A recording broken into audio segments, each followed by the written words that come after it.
Hi, I'm here with D. Wallace Stone. You're well known for the mom in one of the most famous movies of all time, Steven Spielberg's E.T. Can you tell me a little bit about that? Well, I think you just pretty much said it all. It's our Wizard of Oz. It was a great opportunity for me. It was really the, send-off for my career, and I got to work with one of the greatest directors of all time.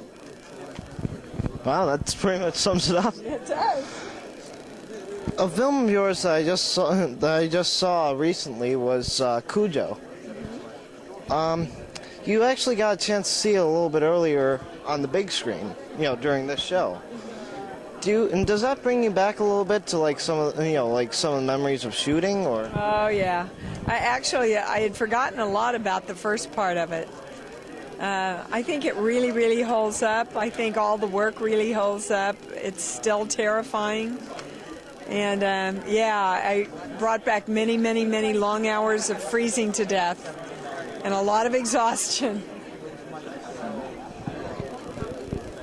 It must have been a challenge to be stuck in tight quarters as you spend a good portion of the film in the car. So how long did it take, how long did you spend during that time? We shot Cujo for about 8 weeks, and half of that was in the car. So about a month? If I never see another Pinto again, it'll be too soon. So about a month? Yeah, a month in the car. St. Bernards are generally known as docile creatures. How did you make yours, pretty much what the character was? Well, they had a really phenomenal trainer. There were 5 dogs, and they were all taught to go after toys. So, the trainer would say, dig for that toy, and from the waist up they looked very ferocious, but from the waist down they were wagging their tails. So. Your experience with another famous dog was a little bit more lighthearted. Can you tell me a little bit about your work on the show, The New Lassie? We did The New Lassie right after my daughter was born, and my husband Christopher Stone played my husband in it. So, we had Gabby on the set a lot with us. It was a real family affair and decent hours, and it was just a really nice experience. You co-starred in many projects with your husband. What was it like working so closely together? It was good. Chris and I were best friends and real soulmates, so we supported each other really well and encouraged each other and helped each other through hard times on the set. It was the best times. On one of your collaborations, The Howling, at the climax you turn into one of the prettiest werewolves in movie history. How long did it take to get into the werewolf makeup? Actually, that wasn't me. I was already shooting Cujo when they called and got my okay to show a werewolf at the end. So I call it the Bambi Werewolf, and I don't really even know who it is.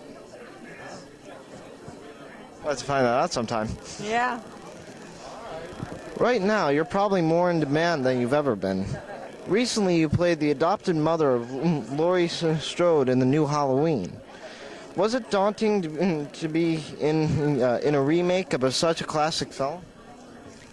No, it's not really a remake. We don't really go into the original story until the last third of the picture. So it's kind of Rob Zombie's homage to the original and his fantasy ideas of what created Michael in the first place. So I was thrilled. I mean, I'm an incredible Rob Zombie fan, more so after I've worked with him. On your website, I saw a picture from an upcoming movie with you, Tony Todd, and an actor many people thought was dead for several million years. I'm anxious to hear more about that. Well, I haven't seen it. I don't know how good it is. Jeff Fahey also stars in it. And you're talking about the Eden formula, right? With the dinosaurs? Yeah. So I can't really comment because I haven't seen it yet. We had a good time filming it. It's very low budget. That's all I can really say. Well, thank you very much. Thank you. Good questions. Good questions.